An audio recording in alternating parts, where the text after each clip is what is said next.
Well, I'll start with how proud I am of what our players accomplished throughout, obviously, a challenging regular season and a conference tournament that was exciting. Wish we had gone a little further, but we did go 2-1. I look at the ACC board that we have in our lounge here, and when we embark on this journey, you want to compete to win that conference, and the significance of winning more games when the conference tournament does settle. Our guys won more games than any team in the Atlantic side, and I couldn't be more proud of what they accomplished this year. That is hard to do, and Matt brought that to my attention. I think the consistency of the team all year. We were not perfect, but we played fairly consistent baseball. I think we started to figure our bullpen out as we went. I thought the lineup was fairly competitive, and I think we had some good starts on the mound all year. So that puts you in position to, obviously be in the postseason. Did I think we had a chance to host? I did. My reflection on this really goes back to last year. I think the committee's job is so difficult. Those 10 athletic directors have more on their plates than I can probably imagine. Them trying to decipher what matters the most each year continues to be a point of discussion for them, for all of us as coaches, and it affects so many programs nationally, and it affects the players, which is quite frankly the most important thing. We have to figure out metrics that consistently work so that the programs know going into this what it is they're trying to do. Now, I've got my schedule built out through 2024. Are we building the schedule the right way? There appears to be an emphasis at times, maybe more this year, on the strength of your non-conference games. There was mention this year of doing something spectacular in the league to be a national seed. Last year, we won the conference by 4.5 games. I don't think that had ever been done. But that didn't get us a national seed. So there's confusion across the country, and I'll speak for a lot of the coaches that I've discussed this with, on what we need to try to do to solidify entry into the tournament, to solidify a host, and to solidify a national seed. And I know those 10 athletic directors sit in there and they grind it out on match teams. So when they get to that room and those 10 ADs are sorting through it, it's difficult. I think we all need to figure out metrics that work, that are more consistent. And with today's technology and the ability to see these games, the availability of college baseball on streaming and on TV, I think there's an easier way to do this that might produce less controversial results. Because listening to Mike Buddy explain what they're trying to do, it's difficult for him to talk through it. It's very hard, and I feel that the committee works at it, but I think it's hard to get to that point and sit in a room with 10 people and not have concrete calculations and measurements to decide who has made the cut and who has not. Like, what are the last 48 hours? I love playing at Georgia Southern. They deserve to host. Our guys were upset that we didn't have a shot, knowing that came out on Sunday night to host. They felt like they had played well enough. Texas Tech is a great team. UNCG, I know half the players there. They had an incredible run, and that took place 7 games in the conference tournament. Remarkable run they went on. This is complete team baseball. When you walk into that stadium to play these teams, they're all good. They're all complete. I've known Rodney and Tim Tadlock for decades, and Billy Godwin's a close friend of mine. I know their style. I know that these teams are well coached. Our guys going through the watch party, they felt good about our chances. Obviously, great about our chances to be in. But knowing how the last 2 years have played out, looking at 2021 and what they did to not be a national seed because I guess of not playing enough outside games, when this year doing something extraordinary in your league regular season seemed to be very important. That might not have been the case for us in 2021 because what we did in 2021 hadn't ever been done in the ACC. So I think that feeling of just a little frustration in the room was evident, but sometimes I think these guys have played better when they're a little upset. So the chip on the shoulder has been something the last few years that we've cherished a little bit, and I think they have it. These teams are really good that we're going to play. Everybody that's made it to this point, I told our guys, your number one goal in this is to be on that TV screen in some form or fashion when that field is announced, and clearly we are. And if you're competing for your division or the overall outright lead in the ACC, then that TV should take care of itself on Selection Monday, as it did. So I'm very happy with where we are. Obviously, to have the event here, that's a rewarding experience for the guys. And we had it last year. Last year you felt like you could have been one of the top 8, but it is what it is. You have to go play. You have to go beat good teams, whether it's here or elsewhere. You mentioned the chip on the shoulder. How much will you stoke that fire over the next couple of days to try and prime them for this weekend? Well, we talked about it yesterday, and I don't want any frustration for what they thought might happen to kind of take away or tarnish what we actually accomplished. So now your attention focuses a little bit on the shift to how do you beat Texas Tech. And, they've got talented arms, some power arms. They're a good team. So we need to shift our gear there. And I'm done with what could have or should have been. Like, we did talk about it, and I did explain it because I could sense, like, when I walked in the room yesterday, I could sense that they were disappointed after Sunday night's announcement. Coach, going into the weekend, I know as a manager, when you're going through a game, you're thinking about now and 2 or 3 innings ahead. Going into last weekend, were you very confident you were going to host at the very least, and maybe it was going to be more about possibly getting in position for a super regional? Did you allow yourself to think that far ahead, thinking that we were in good shape? Well, no. Like, every one of these games has ramifications. You want to go play well in that tournament because obviously the competition, like, this is another ACC series. The first game, when you draw Florida State and Messick again becomes the guy you have to deal with, it's a phenomenal arm. And JM pitched another great game against Messick. I mean, it's as good as you could ask to see those two lefties going at it. So that was a great, tough win. In the context of the tournament, the next game in the ACC tournament really didn't have true meaning in terms of your chances to advance into the weekend.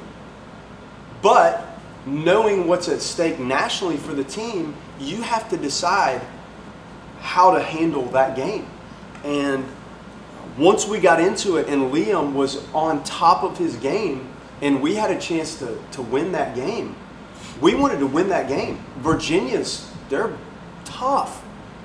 So to play that kind of game, we wanted to try to finish it and win it, and we threw a shutout, and it was a phenomenal win. So now that's 2 good ones. Now, does that affect your ability going on because you might have used a reliever or 2 that if you're just trying to hang on to get to the championship you don't use? So because of the feeling I had in that game and not knowing that we were a top 8 or a host or anything like that, I wanted to win that game. And then you turn your attention to, all right, how do we now win the ACC tournament? Like, how do we win the semifinal game and try to push it to Sunday? And you run into North Carolina played great.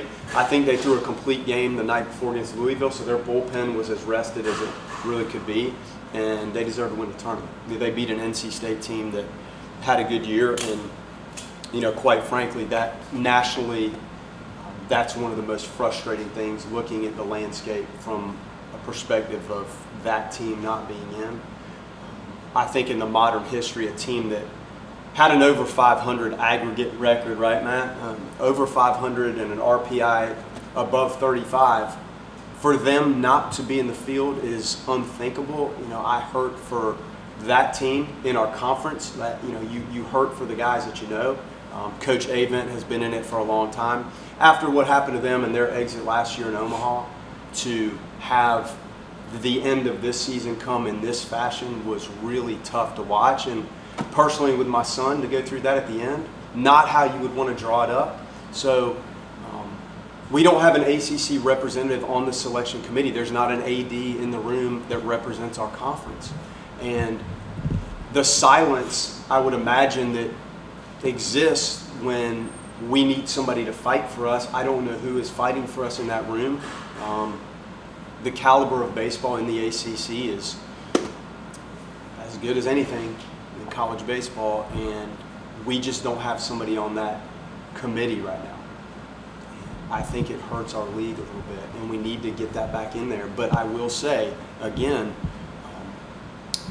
the metrics that are being used need to somehow be straight up across the board, used every year, and evaluated from a more standardized formatting system versus the opinions of those people that have such a tough job in that room. I know it's tough on them. I can't imagine that. That's why I'm trying to voice my concern, and maybe it makes their job a little bit more seamless if we have better measuring tools in place to calibrate who has done what. You look at some of the mid-major schools, I've been in that boat. You have a phenomenal year sometimes at a smaller school and it still feels like it's not enough. You win 40, 42 plus games, win your conference regular season, and there are teams that are still out. So it's not just the ACC and the SEC. It's coaches across the country that have to sit there in front of these young men and explain why it wasn't enough, when quite frankly some of them have done just about everything you could do in a long season to position themselves. And that's the concern we have. What's allowed you guys to be really good on the road? Not only this year, but just since you've been here, your tenure. Yeah, well, we try to prepare in all facets of the game. And you don't know what facet of the game, even at home, is going to be the difference between a win and a loss. Mm-hmm. So if you feel like you have a competitive sense about you in all phases, then going on the road is, quite frankly, adaptation to the surroundings, the field, the facility, and then you go play. So I think the versatility of our team overall has allowed us to be successful on the road. We play the game and coach the game in a sense that requires minimal verbal communication. So even in some of the settings that are very loud, we try to prepare for that because we don't need to do a lot of talking to actually play the game the way we want to play it. And I think that helps on the road, and we don't want the surroundings or the crowd to impact what we do.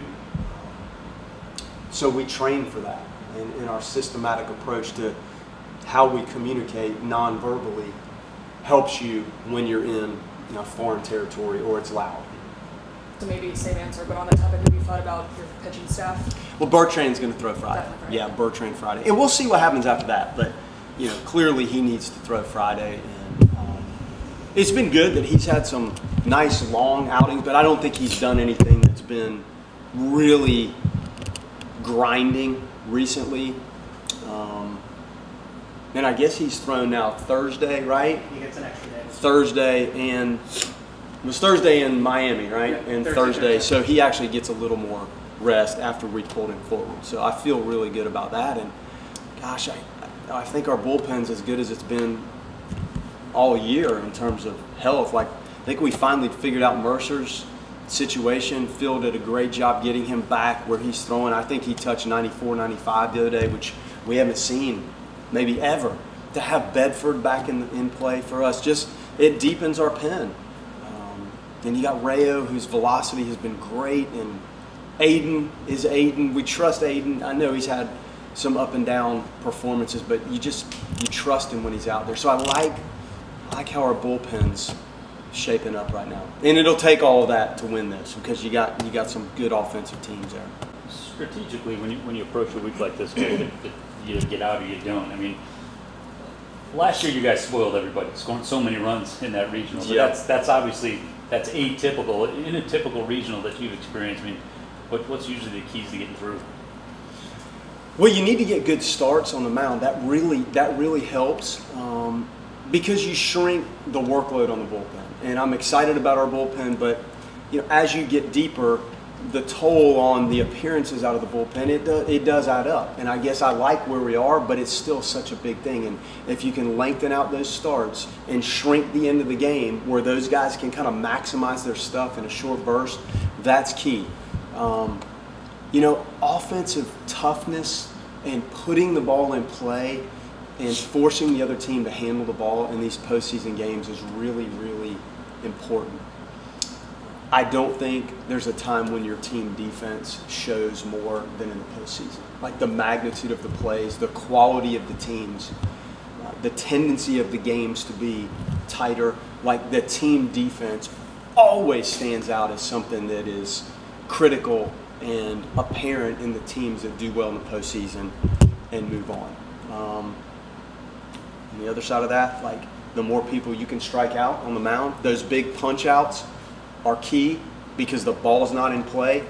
The blooper doesn't fall, the ground ball doesn't roll through, the ball in the gap doesn't. So being able to execute and dial that stuff up and get some punch outs on the mound, that also changes the feel that you have defensively because the ball's not in play as much. So that's what I see, the versatility of our offense. We got to figure it out. There's games where the short game might factor in, the running game could factor in. So I do like the fact that we've shown the ability to do different things